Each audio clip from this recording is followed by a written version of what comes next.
Yeah, all around, that's what you felt, baby.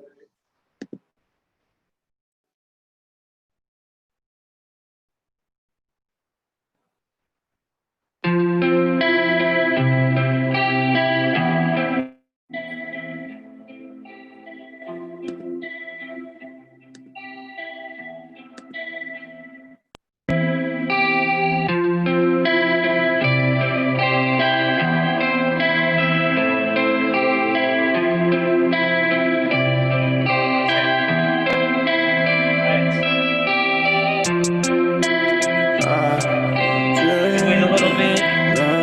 People on a live stream. Podcast. No one understands what it's like to be me, and I don't understand what it's like to be you. That's true. I ain't trying to help you see. Just please just let me bleed. I just wanna die in peace. Like, ooh. I ain't got no fucking time. I've been writing all my rhymes. You know I be on my grind. That's true. Trying to get you out my mind, doing cocaine all the time. I'ma do another line for you.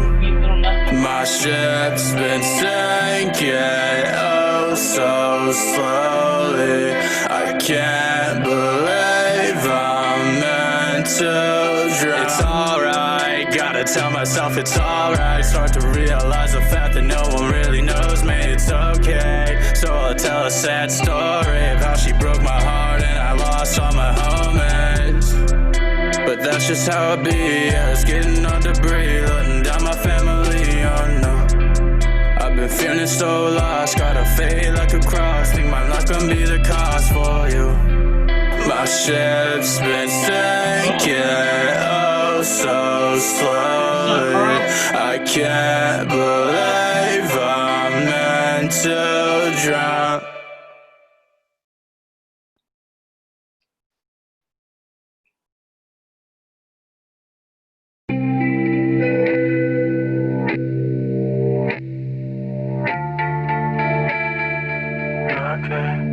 Start in a couple minutes.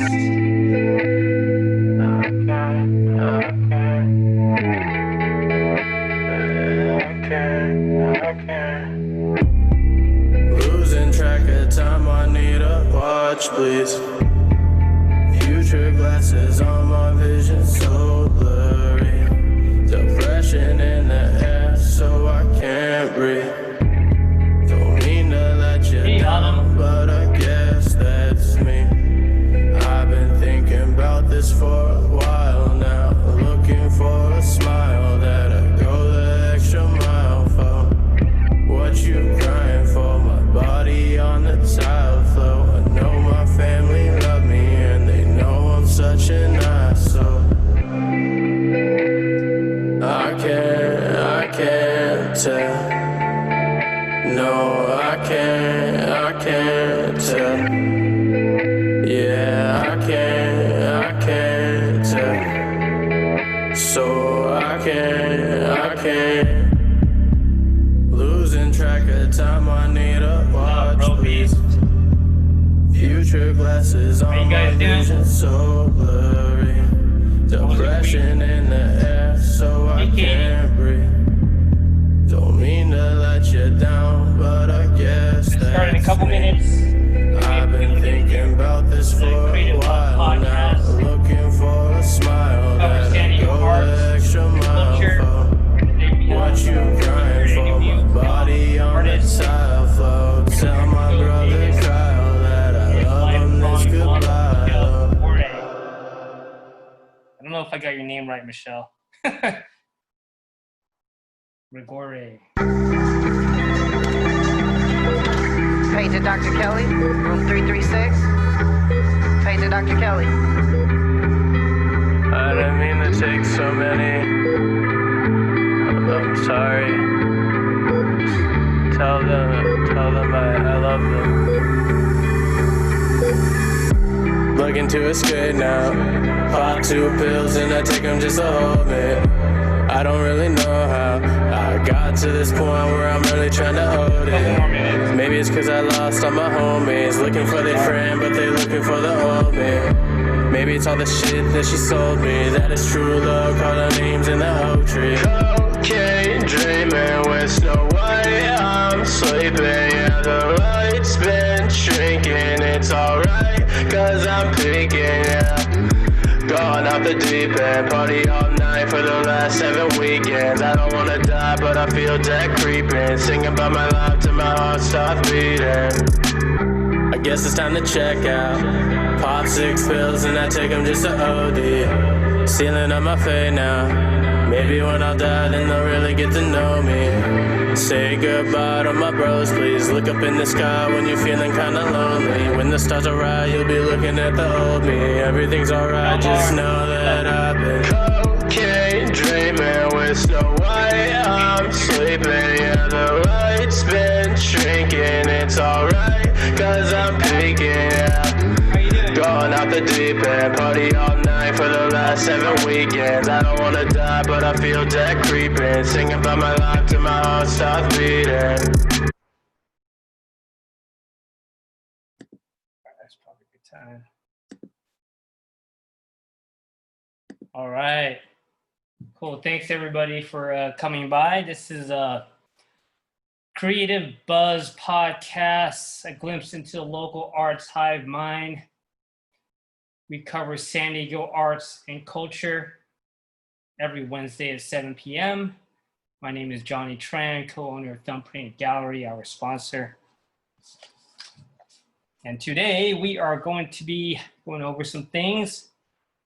Going to be talking about San Diego arts community continues to express support for the Black Lives Matter movement. And then we'll be talking about the defund the police movement, which sprung from BLM in San Diego, and what lessons the arts community can learn from it. And local tattoo artists have created a new advocacy nonprofit to advocate on the interests of tattoo artists. And local San Diego art professor redefines socially distanced art exhibitions. And also featured interview with artist Richard Chau-Davis. And we'll be talking about his new virtual life drawing program. And also we will have life drawing model Michelle Grigore. And she will be, I think she's helping organize that same virtual life drawing program. We'll be talking about that and other things. And yes, I'm Johnny Tran, your host, co-owner of Thumbprint Gallery, our sponsor, which was founded in 2009. Thumbprint Gallery curates monthly and pop-up art exhibitions featuring emerging mid-career and established artists with a focus on contemporary pop culture, nostalgia, urban art, and pop surrealism. The gallery seeks to provide an eclectic and engaging atmosphere to view art by bringing people together in appreciation and support of local, national, and international artists. We are trying to keep the business going, hopefully reopen soon. We still got bills to pay during this time of quarantine and pandemic.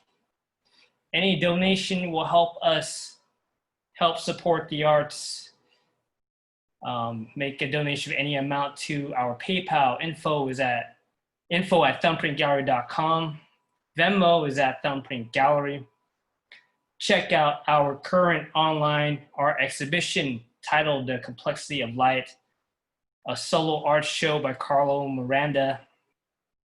Also, I wanted to let you know that the music you guys were just listening to is a local music group called Fingers. That was their EP, Sweet Little Nothings. Yeah, go check them out on Spotify. All right.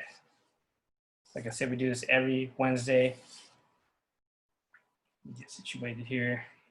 What's up, CJ? Need some comments. Comments on Instagram. Thanks everybody for checking in. King of Science says, what up? What's up, man? Art of Cat says, hi, dude. Miss you. Hey, Cat. How's the art going? How are things? Haven't seen you since the Wu-Tang art show. CJ Nader, what up, man? Hey, what's up, CJ? All right, so first thing we're going to talk about is how the San Diego arts community is continuing to express support for the Black Lives Matter movement. First off, I wanted to fix a mistake I made last week. The same kind of mistake I made 2 weeks in a row now, when I attempted to show you guys the art of local artist and owner of La Bodega Gallery, Sonia Lopez Chavez. I tried to show you her coloring art page in support of BLM. I accidentally showed the wrong image of another coloring page she did in support of Chicano Park. But I want to show you guys the real image. Hopefully I will stop making those mistakes, but whatever. What are you gonna do? All right, I'll show you guys Instagram too. All right, so this is her coloring page, which includes images of civil rights and social justice icons such as Martin Luther King, Malcolm X, Leonard Peltier, Cesar Chavez, and Frederick Douglass. Yeah, pretty cool. And I'll drop the link to her website and all that in the Facebook event page. Also, if you need any of these links, sources that I mentioned in the podcast, send me an email, thumbprintgallery@gmail.com, or send me a direct message on Facebook or Instagram. I also wanted to show you guys an art print that Sonia, same artist, had put out since the last podcast episode in further support of Black Lives Matter and social justice in general. Let's see if I can do this right. Did I do anything right today? Okay, there it is.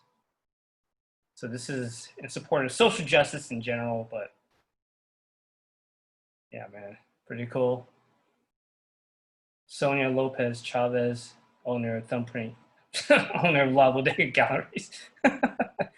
Wow, okay. And I want to let you guys know about another member of the arts community who has expressed support for Black Lives Matters and social justice movements. His name is Matt Dunford. Matt is the chairman of San Diego Comic Fest. He's working on putting together an ebook to support Black Lives Matter and also to celebrate Pride Month. All proceeds will go to San Diego African American Museum of Fine Art and also the California LBGT Arts Alliance. If you are interested in having your work featured, please let Matt Dunford know. Just send your work to creatorsassembleSD@gmail.com. You will need to submit your work by June 28th. They are looking for visual artists as well as literary works and of course comics. So artists, writers, and creatives, please consider submitting for some good causes and send him an email. If you need that information, again, just send me an email at thumbprintgallery@gmail.com. or send me a direct message on Instagram or Facebook. Yeah, so that's what's going on with that. So artists are continuing to show support for social justice in San Diego, which is a good thing. But you should also consider supporting your artists, your local artists.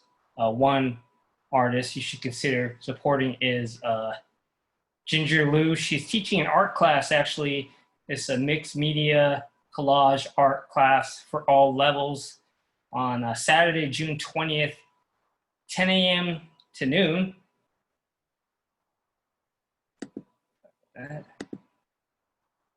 And the mixed media collage is a utilization of more than one medium in a single piece of art.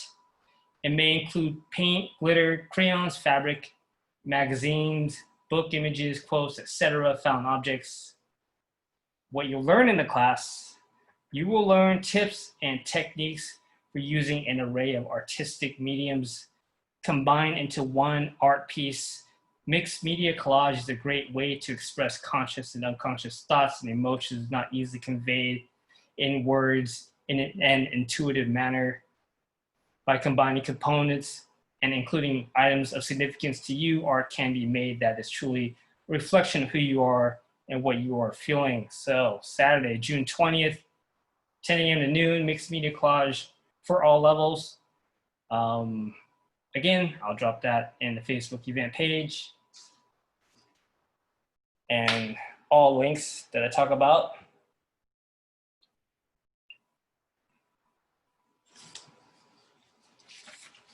Not only should you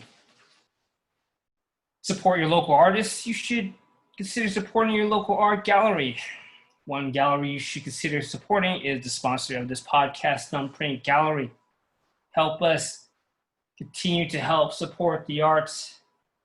Send any donation of any amount to our PayPal info at thumbprintgallery.com. Venmo is at Thumbprint Gallery. Also check out our current online art exhibition, The Complexity of Light, a solo art show by Carlo Miranda. What do we got going on here? Yeah, so next thing we're going to talk about to follow up on the artists in the arts community of San Diego, supporting the Black Lives Matter movement. There was a movement called Defund the Police, which sprung out of that, the recent protests.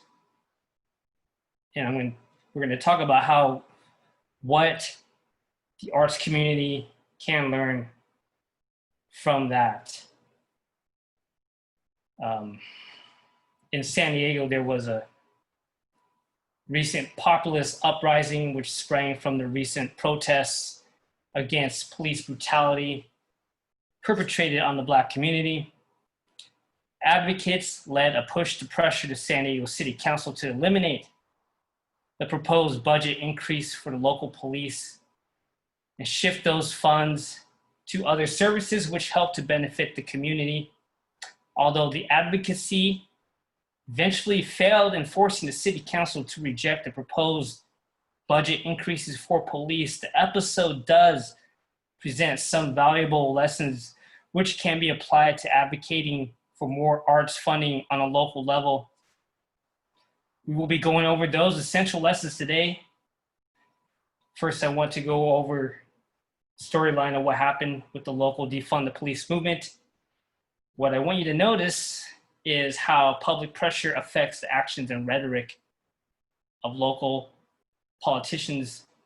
Then I'm going to compare this recent budget fight over police funding to a previous city budget fight over arts funding. So this is from an article from Local 10 News. The San Diego City Council voted 8-1 to adopt the proposed budget for the 2020-21 fiscal year, which includes an approved amendment to create a city office on race and equity to tackle racial equity issues. The vote followed more than 10 hours of public comments from callers, many of whom called for a reduction in police department funding. The majority of callers asked money to be shifted from the police department to programs for homes outreach, mental health services, racial equity commissions, rent assistance, and other programs. For several hours, the number of callers waiting to speak to the council exceeded the phone line's capacity, with many having to wait before they could even call in to wait in a queue to speak. At 1 p.m., the city's phone system crashed and the council took a break to get it running again.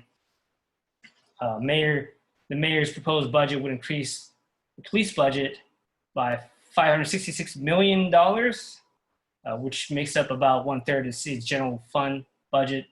The previous year's budget for the police was $539 million. In 2019's was $480 million. Nearly an hour after the vote, dozens of protesters gathered outside the mayor's home and rallied for about 45 minutes. During the demonstration, the group yelled, "Shame on you," towards the mayor's house.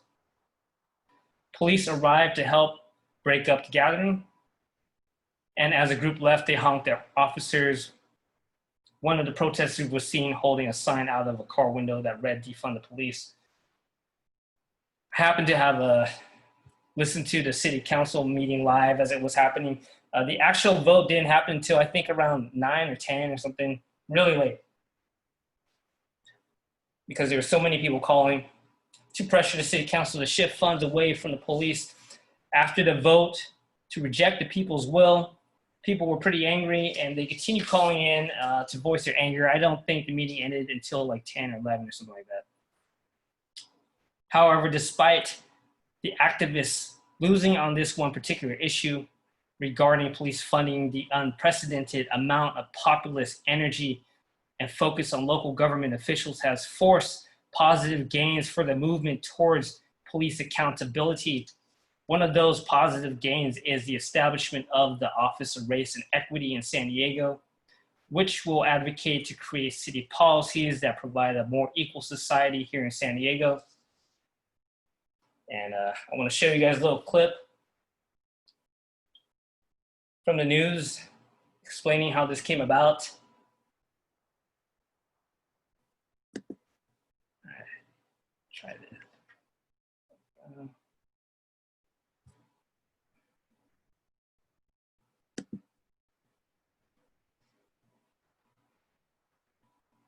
Despite hundreds of calls to defund the police, the San Diego City Council moved forward with a budget plan that gives the police department more funding instead. Fox 5's Jeff McAdam is downtown for us. It's a step in the right direction. But the chair of the Democratic Party here in San Diego County, Will Rodriguez Kennedy, says for certain communities, it doesn't always feel like an equal playing field. This new team, this Office of Race and Equity, could be a step forward in helping to understand that. We can have someone who's there to point out, hey, this policy actually disproportionately affects brown and black people, or this policy actually doesn't work for communities of color. But if we don't have someone looking at that, then it's very easy for you to miss the fact that some of the systems that we built up are racist. The approval for the office coming during Monday night's City Council meeting to discuss next year's budget and whether to give San Diego police more money. In the aftermath of the George Floyd killing and protests against police nationwide, hundreds called in Monday asking for a defunding of San Diego police. For example, a police officer shouldn't be handling a mental health call or dealing with the homelessness. Social workers and medical professionals should. And by shifting that priority away from the police department, we can then reduce their budget. Ultimately, the City Council voted 8-1 to push the budget through. Shame on you! Dozens of protesters gathering peacefully outside Mayor Kevin Faulkner's house Monday night in response to that decision. Shame on you! Councilwoman Monica Montgomery voted in favor of the budget, wrote in part Tuesday, "I know that many members of the community are expressing disappointment with my yes vote. As the sole black San Diego council member, I can promise the community that I did everything within my power to have the hard conversation around diverting funding and repurposing it for social and economic justice programming." She said she voted yes because it does provide social and economic justice relief for our communities of concern. And Will there says that he knows the city council's hands to some extent were tied last night. He says he would have preferred that they deferred their decision, moved it down the road. That way they were making sure to make the right decision in the long term.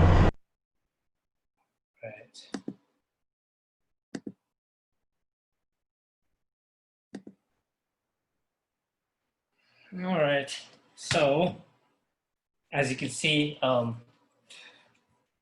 local politicians like Council Member Monica Montgomery had to double down on their commitments to supporting the agenda of the people. Basically, not only did the movement gain the new Office of Race and Equity, we also let the local politicians know that we are indeed paying attention to this particular issue.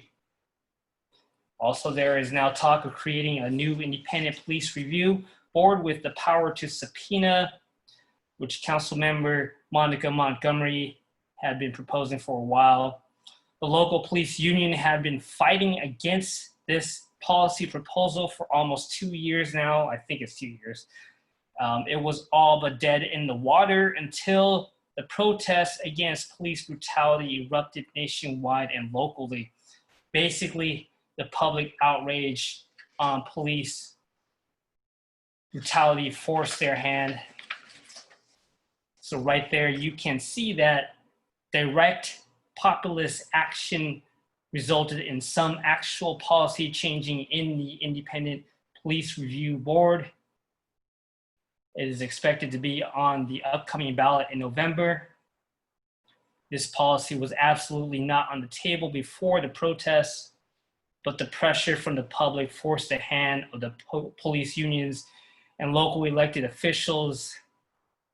So to reiterate my point, despite the focal issue not ending in success, and that would be defunding police or diverting funds from the police, there were still gains made by direct action politically.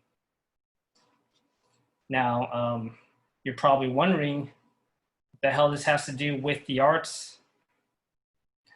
It's a good question. Well, I'm going to flash back to 2017 when the local arts community protested against proposed city budget cuts to arts and culture funding. The backstory is that in 2017, Mayor Falconer had proposed a 30% cut in the budget for arts funding, which is a large cut. The San Diego arts community came together to protest these cuts, and in the end, the mayor was eventually forced to capitulate and redo the budget so the cuts to the arts were not so harmful. So I have some audio from KPBS, which explains the basics of the city's arts budget and what it funds and how the proposed budget cuts would have affected local arts and culture. 1 second here.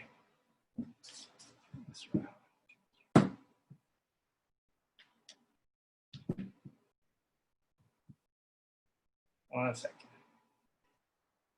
Oh, don't need to do that. What am I doing? All right, here we go. 2.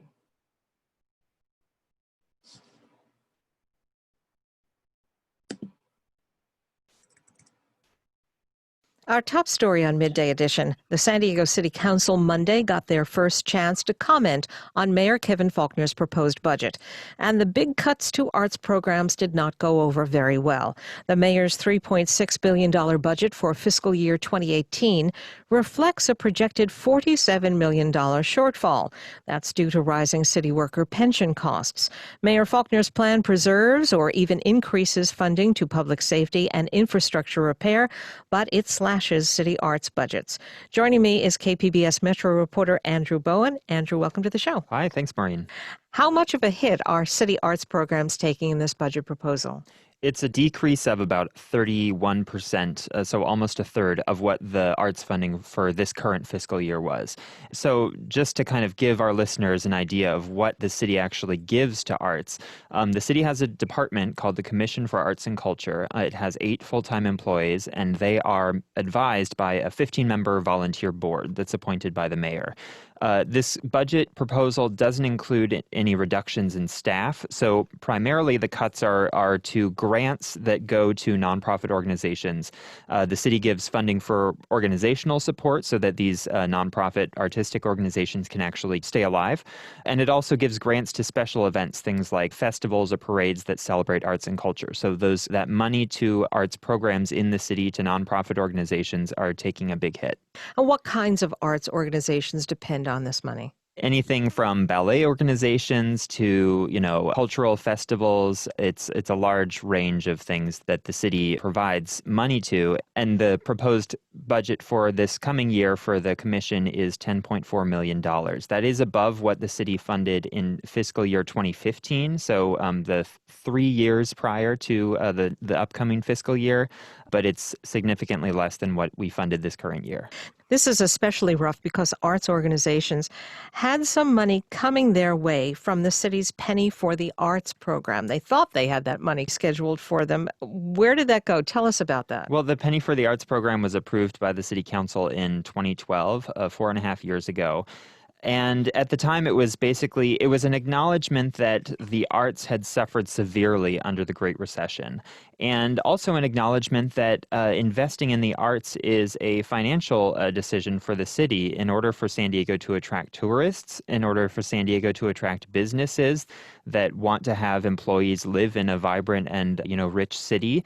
We need to create a vibrant art scene. It was basically a roadmap to increase gradually the share of hotel room tax revenue that goes to arts and culture. It was supposed to be 9.5% of that revenue by this current fiscal year, FY 2017, and the city has consistently missed those targets on that roadmap. Under Penny for the Arts, the budget for this current fiscal year for arts would be $22 million, and instead it's less than half of that. All right, so that was a little bit about how the arts budget works in the 30% cut that was proposed by the mayor in 2017. The San Diego arts community rallied against it, protested. I'm going to show you some video of that.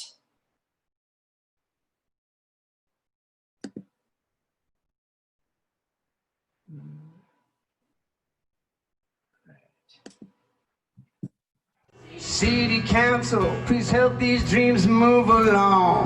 Without the proper funding, there will be no more songs. There was a fun and humorous mood at the early morning rally with singing, dancing, even a juggler.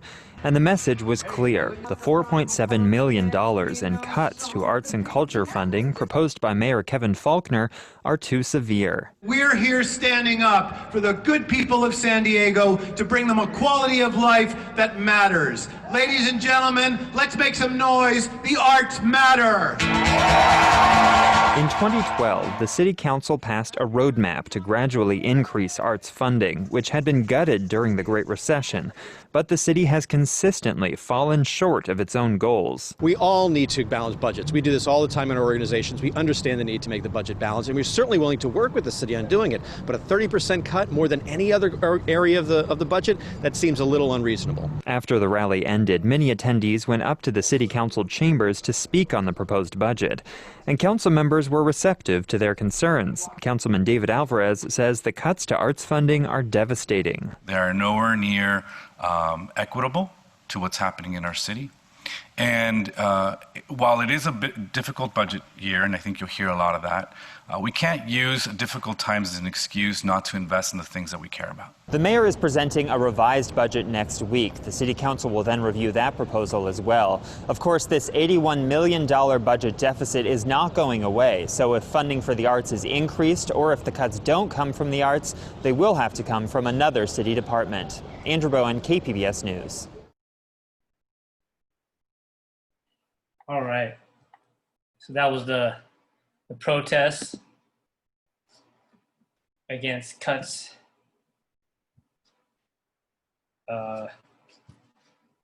Did I just mess something up here? No, okay. Yeah, against the cuts to the city arts and culture funding, San Diego. And as a result of the public outcry and protests and rallies from the arts community, we were actually successful and able to force some local officials to take our side. Some city council members, including at least one Republican, sided with the arts community. And here's some audio explaining the reactions of the city council. All right, 1 second here. All right, here we go. San Diego Mayor Kevin Faulconer's budget for the coming fiscal year got its first public hearing at a meeting of the City Council Monday. KPBS Metro reporter Andrew Bowen says they have hard choices ahead. No one is happy about this year's budget. Rising pension costs are forcing significant cuts to several departments. One of the biggest proposed cuts is to arts funding. The mayor wants to take away $4.7 million from the arts, nearly a third of what the city spent this year. City Councilman David Alvarez says that's not going to happen. I certainly won't be supporting a budget that makes such a deep cut to the arts institution. So we'll have to work hard and figure out where to find the funding, but it's going to have to happen because that's just unacceptable. Over the next 2 weeks, the council will hold at least 4 public meetings reviewing the budget in detail. The mayor then revises his proposal before a final council vote in June. Andrew Bowen, KPBS News. The city council members have to say about the proposed arts cuts? Of the council members that did mention arts funding yesterday, they all said that the cuts were too severe. Councilmember Alvarez was pretty much the most explicit. He said he wouldn't vote for a budget with such drastic cuts to arts funding, like a third of the current budget. Councilmember Zapp, she's typically allied with the mayor. She said that these cuts were disproportionate and that arts is an investment that brings back the city revenue, like I just said. And she said the San Diego has to grow its way out of these budget shortfalls that are really rooted in the pension crisis that we're still seeing the effect of now. What other city departments are being cut in this proposed budget? Well, the entire budget package that the mayor has posted online is more than 1,500 pages, so I think everyone is still sorting through all of that, even the council members themselves. The IBA is doing a report analysis and summary of that, so some of those real specific cuts to different departments will be clearer once we have that report. But in short, nearly every department has some form of budget cuts, including departments that the mayor has said is saying that he's largely preserving. Those aren't necessarily draconian cuts or cuts to staff positions. They are primarily coming through efficiencies.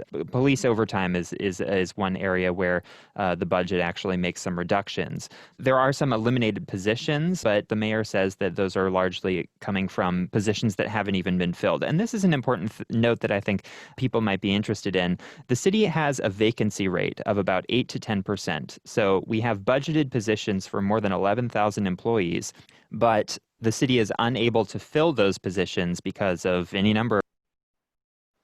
All right.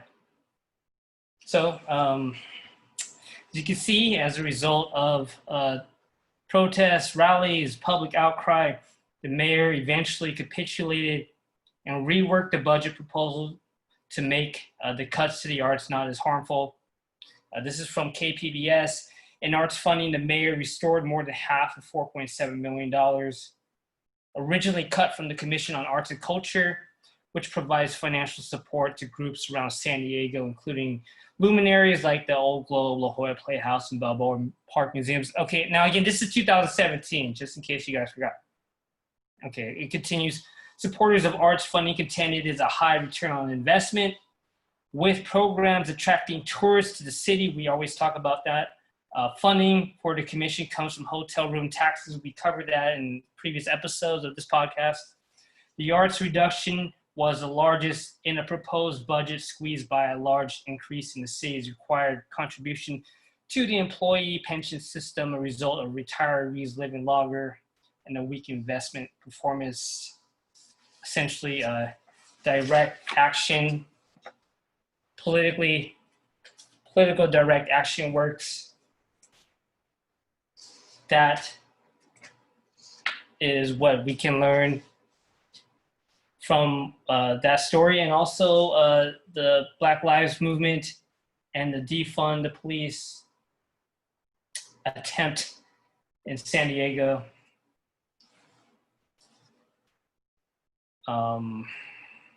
It just shows that when the arts community is paying attention politically, we can create change for ourselves to help the arts and culture in San Diego. Also, you should also pay attention to opportunities to get your art shown. And the Port of San Diego is providing one of these opportunities. They have announced two for artist opportunities. The Port of San Diego is inviting professional artists and artist groups to submit their qualifications for 2 public art projects as part of its District Percent for Art program and the Chula Vista Bayfront project. This is a unique opportunity for local and national artists to create innovative, engaging, permanent public artworks on port tidelands and enrich the experiences of visitors to the waterfront. So apply at portofsandiego.org. I'll drop those links in the Facebook event page. If you need any of this information, send me an email, thumbprintgallery@gmail.com, or send me a direct message on Facebook or Instagram. The Port of San Diego has another call to artists, and that is a call to professional artists and artist groups to submit their qualifications for the Harbor Park Call for Artists opportunity. Harbor Park will be built along the waterfront and beach areas surrounding a soon-to-be constructed hotel convention center complex, and carries an art budget of $195,000. This national call is open to artists working in the United States. Application deadline is Saturday, July 11th. Got some time. And if you need any of that information, just send me a direct message, of course. thumbprintgallery@gmail.com. Also, I want to let you know that Thumbprint Gallery is the sponsor of this podcast. Help us continue supporting the arts. Make any donation of any amount to our PayPal, info@thumbprintgallery.com. Venmo is at Thumbprint Gallery. Check out our current online art exhibition, The Complexity of Light, a solo art show by Carlo Miranda, thumbprintgallery.com. And we just got done talking about how direct political action creates more funds and more support for the arts locally. One group of local San Diego artists has recently recognized the importance of political power and advocacy. They have created a new nonprofit named PACT, P-A-C-T, which was created to advocate for the rights and benefits of tattoo artists.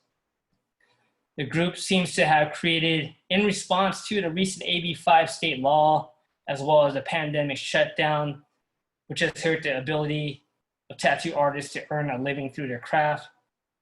This is their statement from the GoFundMe site. It says, we are the united voice of California's tattoo industry. Our mission is to raise the professionalism and public image of those making an honorable living in this vibrant profession. Although our trade is legitimate and deeply rooted in culture and history, we are often overlooked and ignored by policymakers. Headquartered in San Diego, our primary purpose is to influence public policy regulations and to promote positive public perceptions of California's tattoo industry. If you're an independent studio owner, tattoo artist, or supplier, the PACT, P-A-C-T, supports you in pursuit of your shared industry goals. Our founding members are all tattooers in San Diego. Between the 4 of them, over 100 years professional tattoo experience. And the founders are Arundella Vedova, artist and owner of Guru Tattoo, Turk, artist and owner of Left Hand Black, Mike Raymond, artist and advocate, Bill Canales, artist and owner of Full Circle Tattoo. Yeah, very cool. And we'll be keeping an eye on what happens with Pact. Let me read some of these comments on Instagram. Also, don't forget our featured interview with artist Richard Chau-Davis about his life drawing virtual group that he's created. Also, life drawing model Michelle Grigore. All right, let's read some things here. Some people here. Art of Cat says, hell yes, not sure what you mean, but I agree. Carl Cosio says, gotta bounce, early dinner. Thanks, Johnny. No worries, Carl. In fact, if you do have to leave or whatever, you miss these live shows, they will be on our YouTube. Find us on YouTube. You can listen to us on Spotify. It'll be posted on Facebook, Instagram. You get the replay.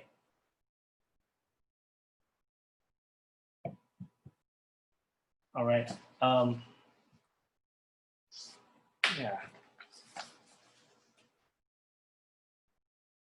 So that's, I wanted to tell you about another event from Art Unites. It's called Normal is Overrated. That's Tuesday, August 25th.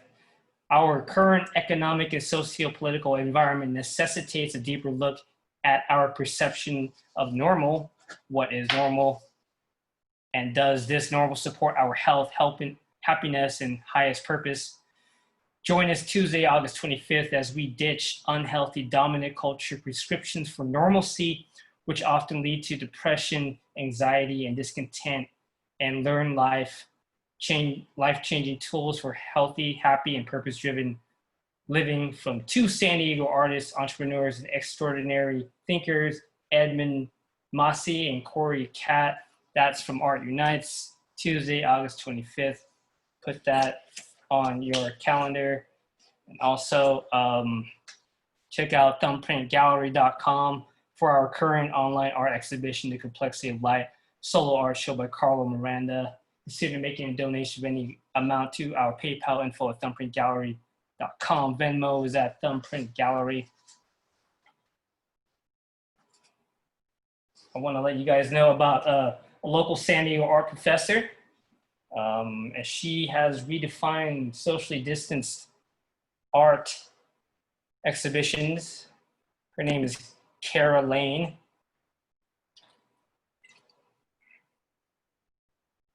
And this is from the San Diego Union Tribune. Oh, I should show you guys. This is her art. I'll show you guys in a bit. Give me a second. In what she calls a socially distanced exhibition, the North Park resident and Point Loma Nazarene University visual art professor has embarked on a project that will allow her work to travel across the country and be displayed in 20 exhibitors' homes for about a month, starting May 30th. 2 weeks ago, she shipped her paintings to exhibitors, which are her friends, families, and strangers all over the nation, including California, Oregon, Maryland, Ohio, and Florida. As her work gets displayed, she shares them on social media. Since the stay-at-home orders first began all around the world, artists and art institutions have scrambled to compensate for the lost experience of being physically with art. And this is just her way of doing that. She just sends her art by mail to friends, families, and strangers to exhibit for a certain amount of time. Here's some of her art. Here. Oh, oops, I did not mean to do that.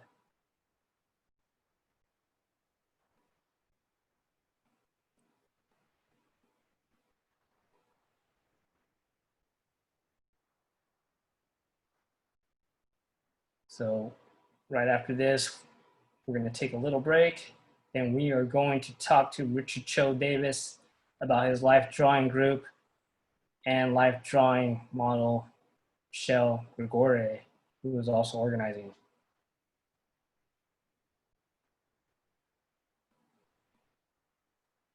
All right. One little break. Leave you with some music from local music group Fingers. Be back in like 5 minutes. Annie, back in 5 minutes.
Okay, you could be on here, but I'll need you to be on Zoom, though. You do both?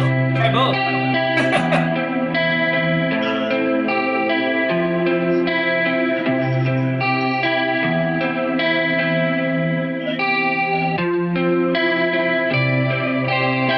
Can you do Zoom at the same time? You do both?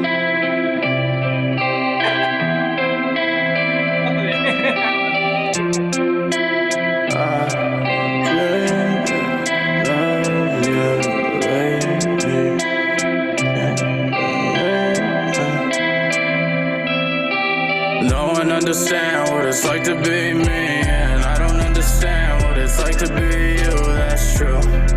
I ain't trying to help you see, yeah, just let me bleed. I just wanna die in peace, like, oh. I ain't got no fucking time, I've been writing all my rhymes. You know I be on my grind, that's true. Trying to get you out my mind, doing cocaine all the time. I'ma do another line for you. My ship's been sinking, oh so slowly. I can't believe I'm meant to drown. It's alright, gotta tell myself it's alright. Start to realize the fact that no one really knows me. It's okay, so I'll tell a sad story of how she broke my heart and I lost all my homies. But that's just how it be, yeah, it's getting hard to breathe, letting down my family, oh no.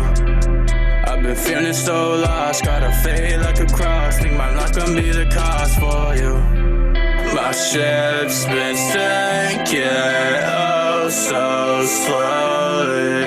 I can't believe I'm meant to drown. All right. Let us get started here. Stop music. All right, cool. Hey, everybody. Hey, Richard. Hello. How you doing? Pretty good. Oh, okay. So you're. Unmute myself from. Yeah, unmute yourself from the Zoom. Okay. So everybody can hear. Are we getting any feedback? I can start my video too. Feedback? I don't think so. No. Cool. Oh, I see your. Can you hear me on Zoom? Oh, yeah. Okay. So yeah, this is thank you for coming on Creative Buzz podcast. What a pleasure. Oh, I didn't get any audio. You didn't hear that? I'm not hearing it on Zoom. Oh, okay. Let me push this button. Oh, here we go. How about now? No, I think it's on my end. Okay. Oh, say something. All right, try that. Can you see me? Yeah, I can see it. All right. All right. Yeah, so this is for our featured interview, Richard Chau-Davis, local San Diego artist, and he is here to talk about art, San Diego art scene. He's created a virtual life drawing group, and we're also joined by Michelle Grigore, and she is a local life artist, life drawing model. Welcome, both of you. Just a little bit about Richard. Let's see. Born in Greenwich, Connecticut. Fortunately, a desired baby. I don't know if I buy that. No, really. That was pretty cool when I was younger. Not so much now. Trying to get this sound to work here.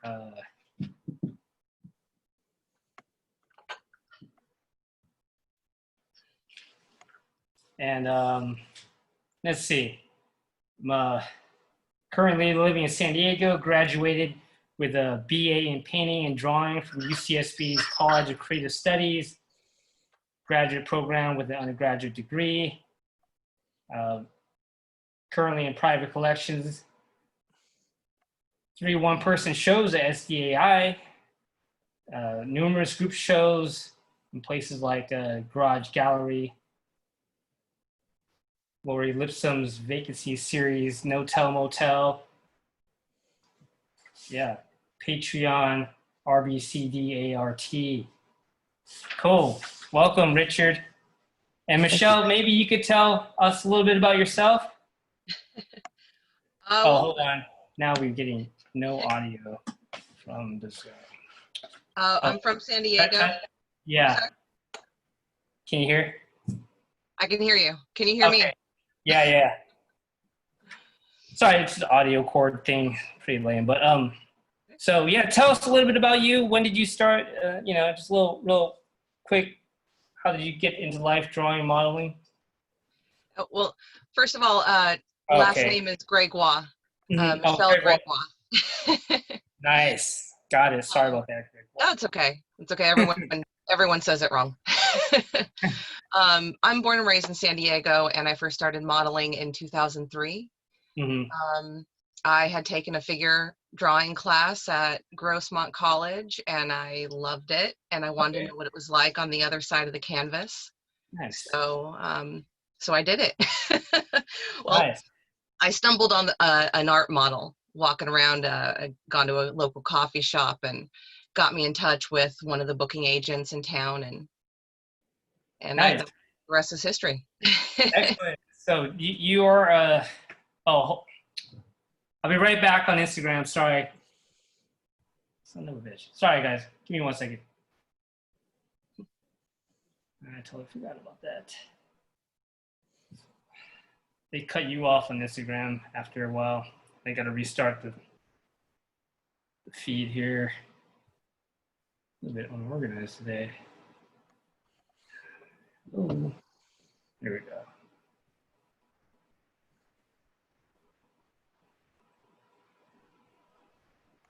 All right. Wow, that was annoying. Okay, sorry about that. We back? I'm here.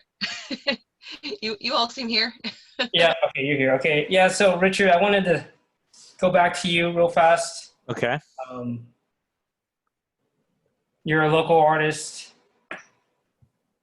When did you start making art? Well, long time ago. I suppose it became official when I switched from psychology to art in college. Okay. And I came in with painting and quickly went into photography, and then really loved the stuff you can do on a computer. So, and then got into performance and all sorts of other stuff. Kind of what art gym is to me, Okay. the life drawing. Yeah, you're known for to be the creator of Art Gym. Can you tell us what that was or is about and how it got started? Quick, brief overview of the history. People that don't.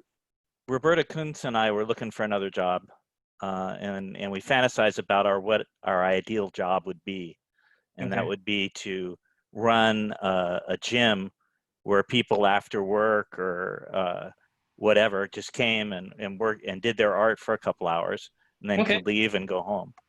So that was kind of the nut. So for working people who may or may not be doing art full time, but they want to get their creative exercising. Well, it was kind of based on the philosophy is that especially in San Diego, it's hard to be a full-time artist and support yourself. So the theory is that a lot of people had a day job, and a lot of artists were constrained on space and other stuff. So if you could create a gym where they could go work out for a couple hours after work, because honestly, after you've put in 8 to 10 hours at work, 2 hours is probably all you're going to get during the week. Right. And on weekends, and then plus family. But when did you start? There you go. When did you start it, Art Gym? 2011. 2011, and it was located where? North Park? We did it at our houses for a while. Okay. And we tried to get it up at going at Point Loma. Okay. And then Larry offered us to let us do it for a week out of his garage, which was a lot of fun, and it worked. Nice. And then Tim at the Institute said, "Yeah, no, you can come to SDAI and just take over in the evening." So we would be there. Initially, we were there like 5 to 6 days a week in the evening, just opening the floor for people to come in and do art. Okay, cool. And you now have started another life drawing well, what happened with Art Gym, actually, before we get into that? Like, it's over. It doesn't happen anymore, right? Art No, Gym? yeah, no, it died. It died. What really kicked it off was the life drawing, which is why we're going into life drawing now. Mm-hmm. Okay, and it built a really good community. You saw some of that on a Facebook thing that we had back and forth earlier today. Mm-hmm. You know, the good community among models and a good community among artists. Michelle, you were there for that, right?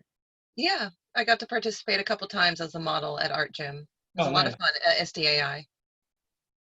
Very cool. And when did it end? 2000, for me, it ended August, I think 2012 or 2013, because I had to duck out, and then that was taken over by Jonathan and some other the Art Institute went through some really heavy management changes. I think I remember that. Yeah, in the midst of all of that, it died. I see. Okay. And now you're bringing back to life drawing. Yeah, it just seemed like a really good chance, because everybody needed to do, you know, the pivot thing. Everybody needed to do stuff online for the quarantine. The shutdown. For the quarantine, yeah. So we had a lot of models out of work. I mean, seriously. Well, yeah, I'd imagine. You know, school. All work gone. Man, that's brutal. It was strange. So I was, you know, and I was playing around with Crowdcast, and I realized that I could do a session and have it recorded, and I could pay for it through my Patreon page, people joining it on a monthly basis. Mm-hmm. So I got a hold of Michelle, and Michelle is a model coordinator. That's how I contacted her, not as a model. And she put together the model side of it. We had a lot of conversations and stuff. Okay. So Michelle, you're a model coordinator. I mean, obviously you were a life drawing model first. How did that happen? You went to life drawing classes as an artist and a student, then you became a model. And how did you get into coordinating life drawing? Well, I wound up getting in touch with Pamela Whitten, who was the established model coordinator here in San Diego County. And we got to know each other very well, and I loved doing this, and I was committed to this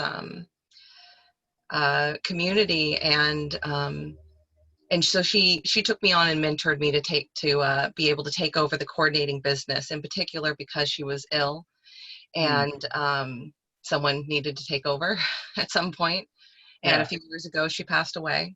I think it was July of 2017 or 2018. Oh gosh, 2018. Sure. Mm-hmm. But I've been coordinating for the majority of locations in San Diego County ever since.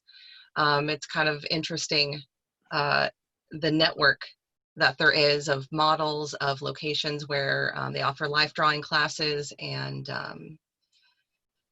when everything. What locations, like where would you do that for? Like what location? Most of the colleges and universities. Then there's a couple of private groups, like Market Street Group. They utilize a life drawing model. Private artists, anyone wanting an art model, pretty much. Got it. And so how has the pandemic and the shutdown affected your art modeling? Well, modeling and coordinating it all just went quiet all of a sudden. Usually, you know, my cell phone's blowing up with text messages and I'm getting emails constantly, and then suddenly it was all quiet. Yeah. Well, it became quiet, I guess. In the initial chaos, there was a lot of back and forth trying to figure out how can we incorporate the art models in this new paradigm. Mm-hmm. And what really became apparent was we need to move online. Right. That and reference photos, it was kind of all we had available to us. Now we're starting to see a little bit of plein air groups starting to meet a little bit. Okay, that makes sense. With social distancing. Yeah. A lot of air, please. But you know, when Richard wanted to create Art Gym, I thought, well, this is great. Here is a opportunity for potentially, you know, 4 or 5 jobs a month. That's something better than nothing. Oh, okay. So you're calling the virtual life drawing group Art Gym as well? Oh, yeah. That's what I call it. What's then, the official name? Oh, okay. What is the official name, Richard? Yeah, no, it's the Art Gym SD online life drawing. Okay. Okay. That's the name of the tier that you sign up for. And yes, go ahead. So the idea is that for $25, right, you get all of the life drawing that we can put up in a month. And so far, that has meant every Monday we have a session. So that this month, that's like 5 sessions, which makes it about $5 a session, you know. That's pretty good. Yeah, and I'm committed. Every 7 people that we get to sign up, that's another person, or another day that we can add. So the original Art Gym had life drawing 2 models on Monday and another model on Wednesday, because it could support that. So I'm hoping that we'll be able to support something as crazy How often as this thing develops. How often now are you doing it? Every Monday. Okay. Every Monday. What time? 7 to 9. And how would an artist get in touch with you guys to sign up? Is there a website, or what do you got to do? Oh God, there's dozens of ways. You can email me. You can.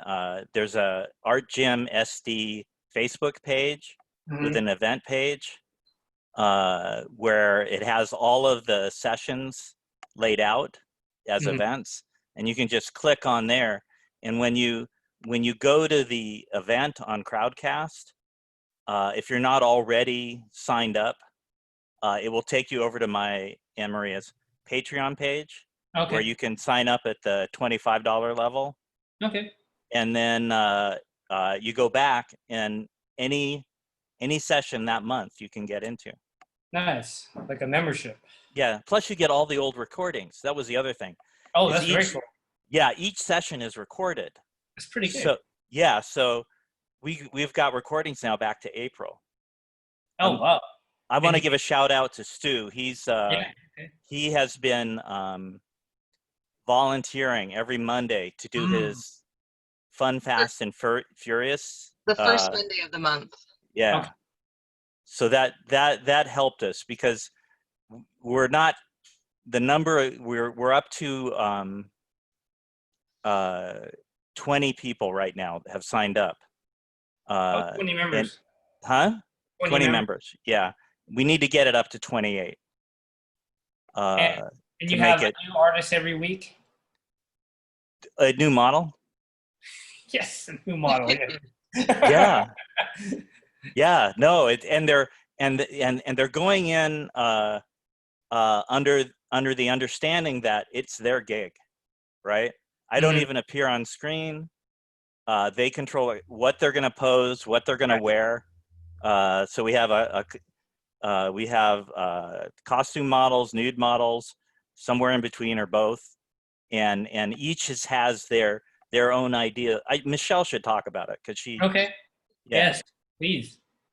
Well, so each model can kind of create their own theme and their own series of poses.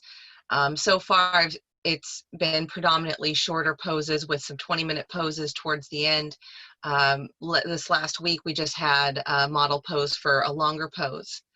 And she brought, I think she was playing some French music in the background for a time.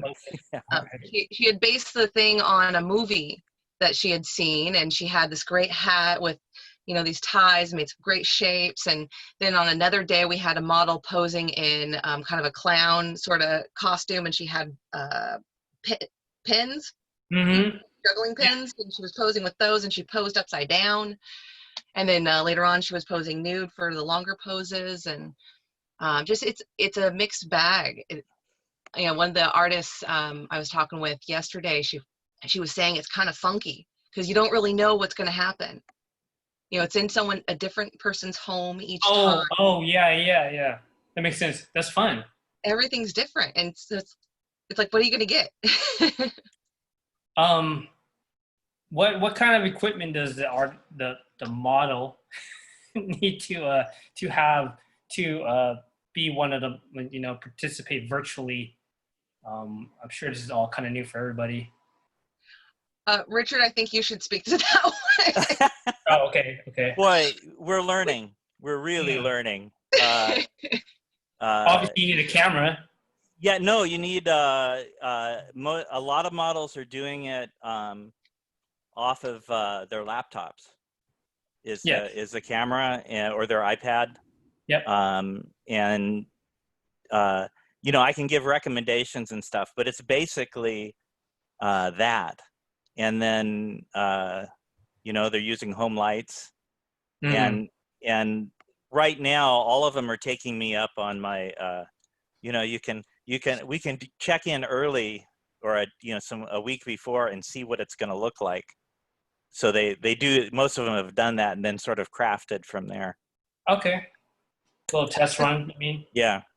There's a big learning curve to this. You know, we're used to going to a place and posing in person, and it's a whole different thing when you're doing your at-home setup. So, you know, some pull it off a little better than others, and it's just a matter of learning as we go and troubleshooting the tech stuff. We've been pretty lucky. We had a session where I think the upload speed was just too slow. I've been talking to Crowdcast. I get really good help from Crowdcast. They get right back to me. I have to check it out, Crowdcast. You've been talking about that for a while. It's been good for me. But so this one, we had like a 10-minute gap or an 8-minute gap where everything crashed. And that was the only one where that happened. But I was able to, since I'm able to, I told people right then that you can come back later for the recording because I'll edit the video and you won't have to sit through this. So a couple people did that, and I was able to take the video and, you know, make it smooth, get rid of all the bad parts, and then repost it. And it's that's pretty good. Yeah, it's at the same URL too. So when you go the same URL you go to for the session, you go to for the recording. Oh, very easy. Thanks. Michelle, how do you choose the models? Like, what do you try to keep it different body types and male, female, etc.? More variety, or what do you aim to do usually? Model lineup. Variety is key. I do try to alternate as much as possible, different looks, different body types. Also kind of factoring in different people's kind of persona and what kind of theme they want to bring also. You know, if a model wants to bring more of a costume type theme, then I might alternate that with something that's more classical nude or something along those lines. Just try to mix it up, keep it varying. And is there any kind of training that models need, or what's your view on experience and training and all that? Well, right now, because everyone's so out of work, I'm still working with the models that I've been working with a long time. The ones who have the capability and desire to go online. So sure, that's I was asking, like, in general, like do models need to be trained and taught, would you say, to model for life drawing? Well, it helps to have training. Oh, to, hold on. I think we're missing the audio here again. Oh, can you not hear me? Yeah, say that again. It certainly helps to have training when you're gonna pose for a group of artists. Mhm. A lot of times folks get thrown into it, you know? Someone wants to try it out and someone's willing to give them a shot. Sometimes it happens that way, and then you just kind of learn as you go. So you can do that. When you have the training, though, it does help to know, kind of to have that awareness of what kind of posing is wanted with different groups of artists. You know, considering Can I chip in here? Yes, please. I think it's absolutely necessary. Okay.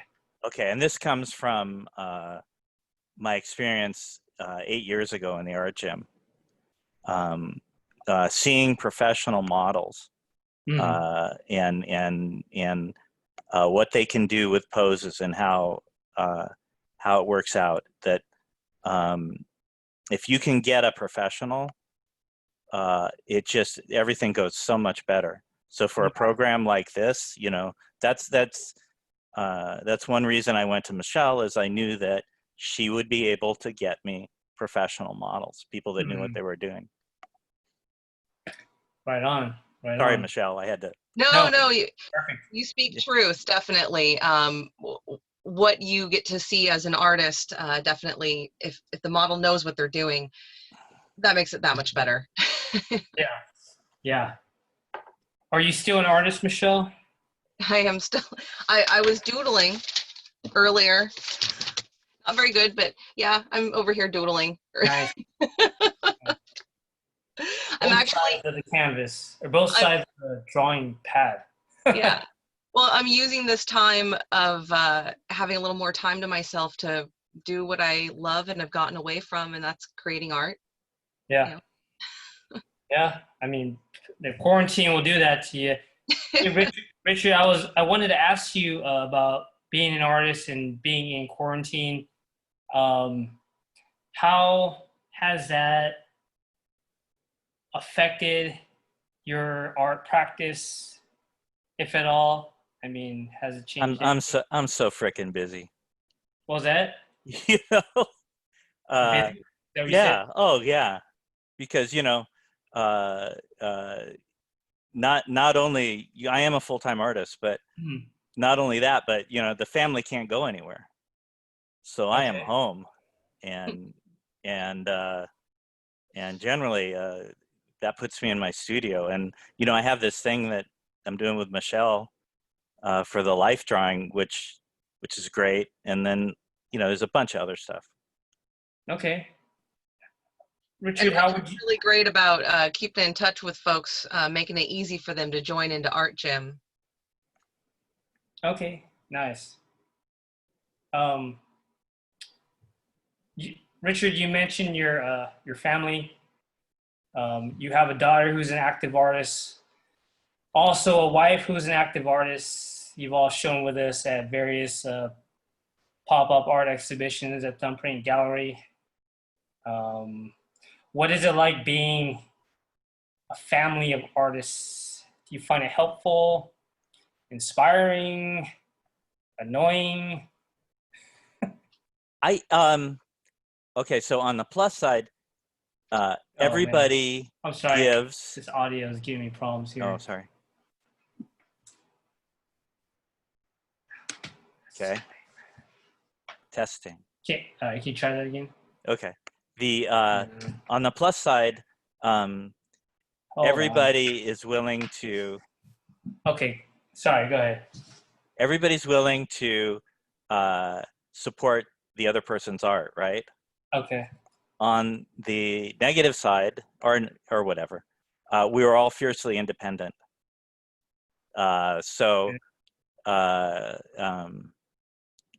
You know, although, you know, Maria and I have started doing things together, and I really enjoy it. But we really have to lay out the groundwork when we do that. But yeah, no, it's a good thing. Okay. Good.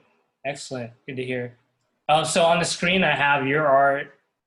You got a whole series of people brushing their teeth.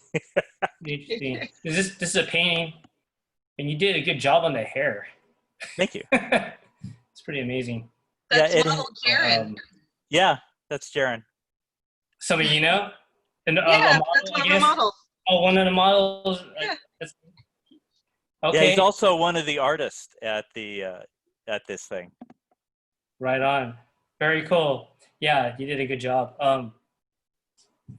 So I chose this one because it's family friendly, but a lot of your art centers around sexuality. Yeah, a lot of it's kind of explicit. I do try to. What is that about? Possible. What was that? I do try to include it whenever possible. Right, I understand. Why the focus on sexuality? What is that about?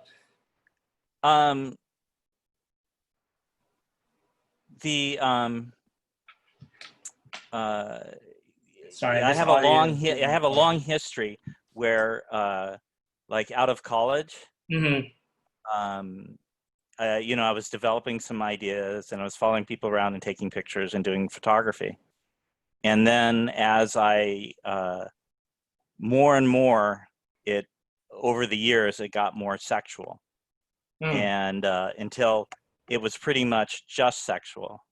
So I've been coming out of that now.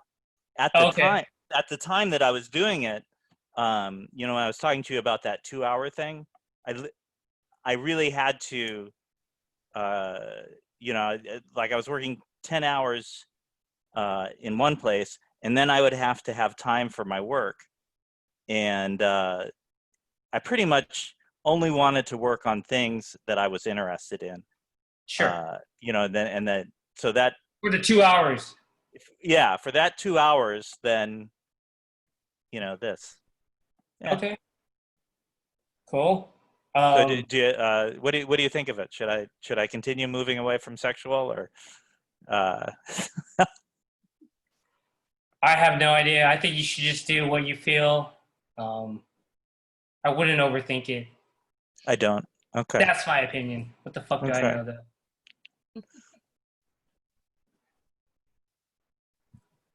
I don't know if you're trying to talk because the audio is still cutting out. No, I'm trying to stay quiet. It's mostly on my end though. Can you say something? Yeah. Can you hear me now? Yeah. So it's gonna be all recorded on Zoom, but some people on Instagram can't hear a couple of things, but no big deal. What were you saying? I kind of think of myself as an anything artist. Yeah. And the like this thing at Lafayette, the people had a choice of brushing their teeth or showing their scars, and I got people taking me up on both, and it was really fun. The Lafayette, is that the hotels motels thing? Yeah. Nice. That's what I was doing in my room. Got it. And Stu was he was being a man taking a shower.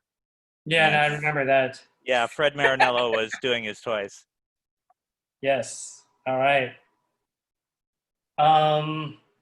Yeah, so do you have any projects? Well, first, let us know again how to get in touch for the life drawing, the virtual life drawing.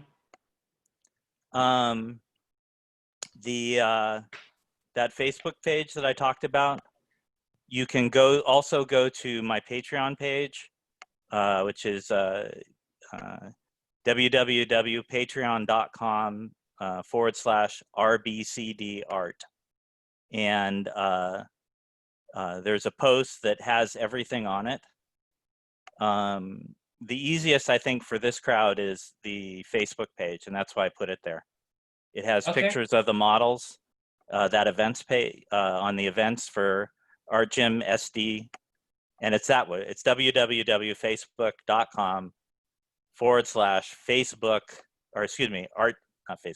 Gym SD. So if you go to that, it'll and check out the event, you'll see the models and each of the events upcoming. Nice. Do you have any art projects coming up that you're working on that you want us to know about? Exhibitions? Yeah, I'd like feedback on an idea I have. I just ordered 50 Black Lives Matter yard signs because I live in the suburbs. So I was trying to think how can I respond? Sure. And you're walking around the neighborhood and you occasionally see the Trump Pence, or you see people flying flags, and you really don't know what people are thinking. Yeah. And I just would feel a lot better if people were putting out signs, and there are a couple in my neighborhood.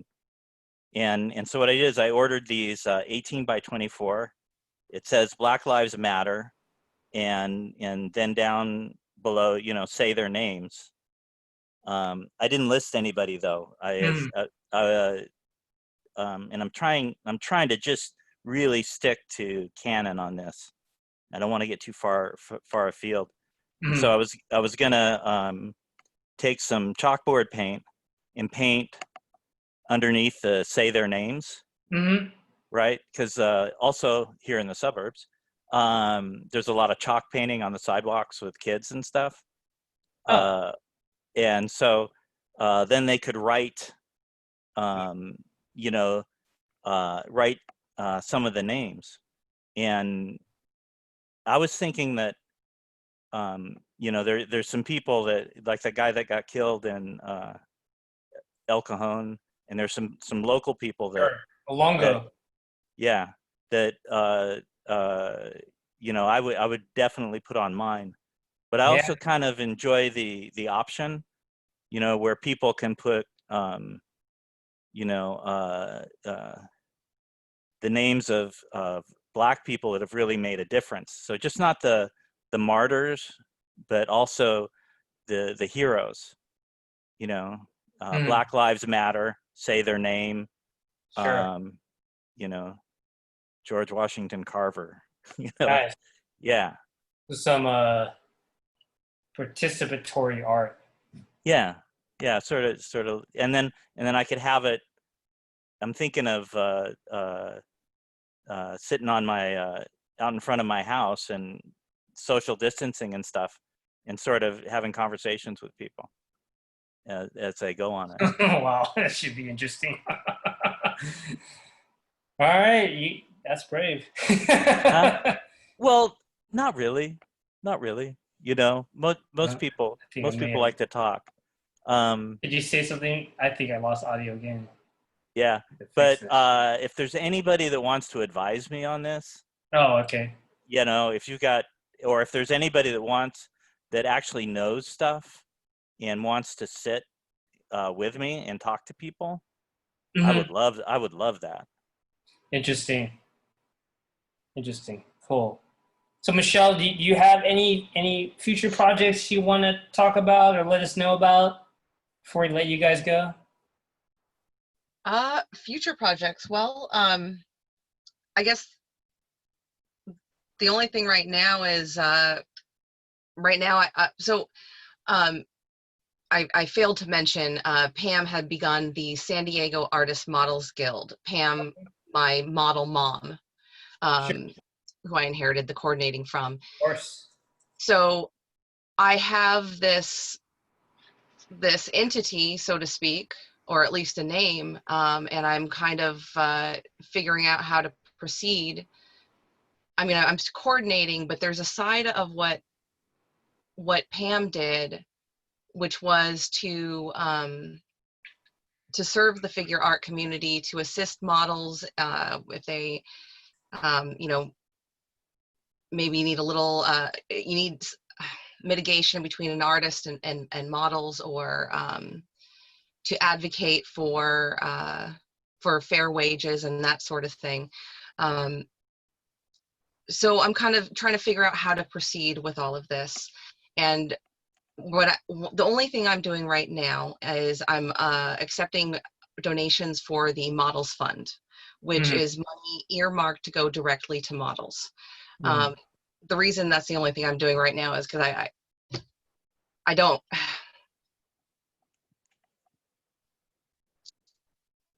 Sorry. All right. The question kind of caught me a little bit off guard. I wasn't planning on really talking about this. Just if anyone wants to help the art models, if you would like to donate to this fund, right now I just do checks. I don't do the Venmo and all the PayPal stuff, not yet. But I'm using this money to help. Well, I've offered to help pay for a few sessions of art gym if we don't have enough patrons to cover.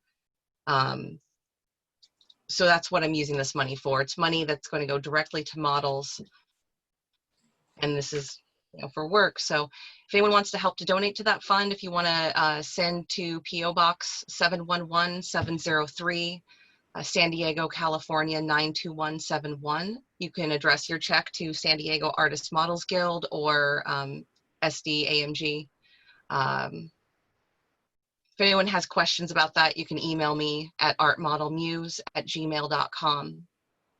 That's artmodelmuse, not news, M-U-S-E, at gmail.com. Okay, excellent. Good luck with that. And thank you both, Richard and Michelle, for coming on a Creative Buzz podcast. I hope you guys can join us again. Sorry about the audio stuff. I'm going to get it fixed. I already know what to do. Hey. Thank you for including me. Thank you very much, Johnny. I really appreciate it. Cool. Thank you. Have a good day. All right. Night. All right, guys. So before we leave, I wanted to let you guys know about my album release. I'm releasing a second solo album virtually called The Great De-Equalizer. We'll be live streaming the album premiere here on Creative Buzz Podcast on July 8th at 8 p.m. Feel free to check in early for the first part of the podcast starting at 7 p.m. For your information, FYI, Zoom and Facebook will sound better, but it's totally up to you. And the album cover, I didn't put it up, but the album cover is by Noni Cruzado. Do I have it here? No, I don't. And about the album, The Great De-Equalizer is my second album exploring themes of social unrest and challenges ideological assumptions of capitalism through blending elements of hip-hop, electronica, reggae, jazz, and rock. The album takes the listener through a journey which grapples with the past and present while providing hope for the future. And also consider making a donation to our sponsor, Thumbprint Gallery. Help us help support the arts. Send donation for any amount to our PayPal info at thumbprintgallery.com. Venmo is at Thumbprint Gallery. Check out the current online art exhibition, The Complexity of Light, a solo art show by Carlo Miranda. Yeah, actually, I didn't get a chance to read any. I lost all the Instagram because I had to. What the heck? So I had to cut off. But yeah, I'm gonna leave you a little bit of music from Fingers, local San Diego music. Thanks, everybody. Be here every Wednesday at 7 p.m.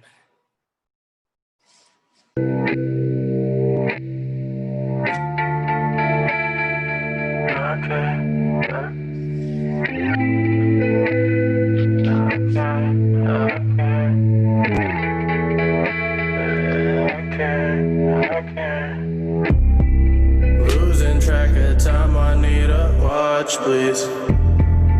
Future glasses on my vision so blurry. Depression in the air, so I can't breathe.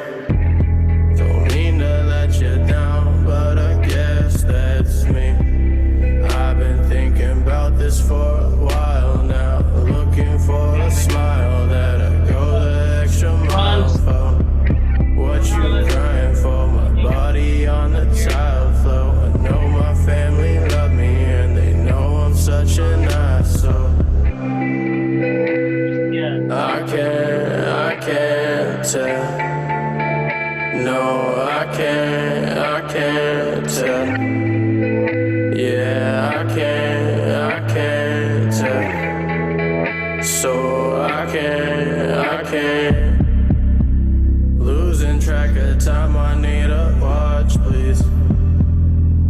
picture glasses on, my vision so blurry. Depression in the air, so I can't breathe. Don't mean to let you down, but I guess that's me. I've been thinking about this for a while now, looking for a smile that I go the extra mile for. What you crying for? My body on the tile floor. Tell my brother Kyle that I love him this goodbye though.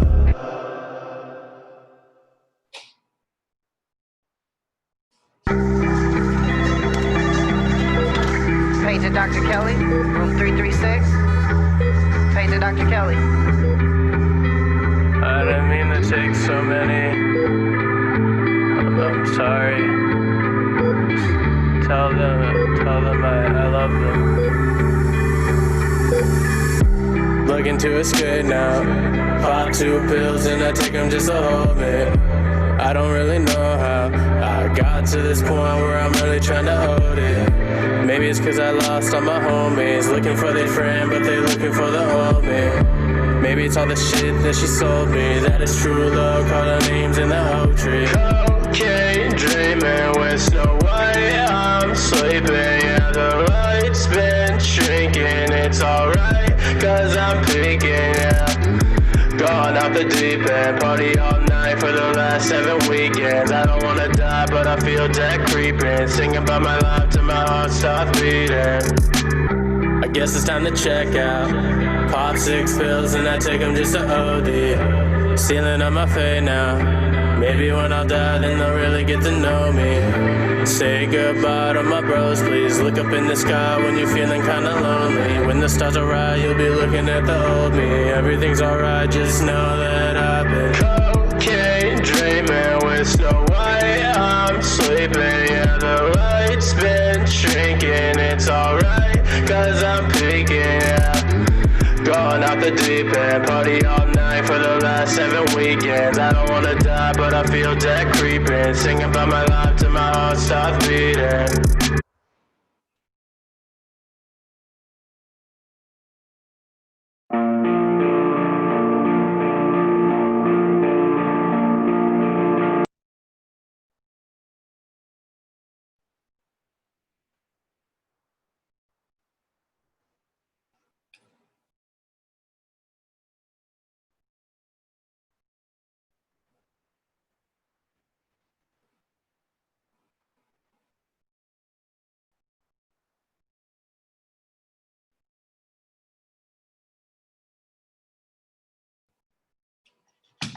Shit.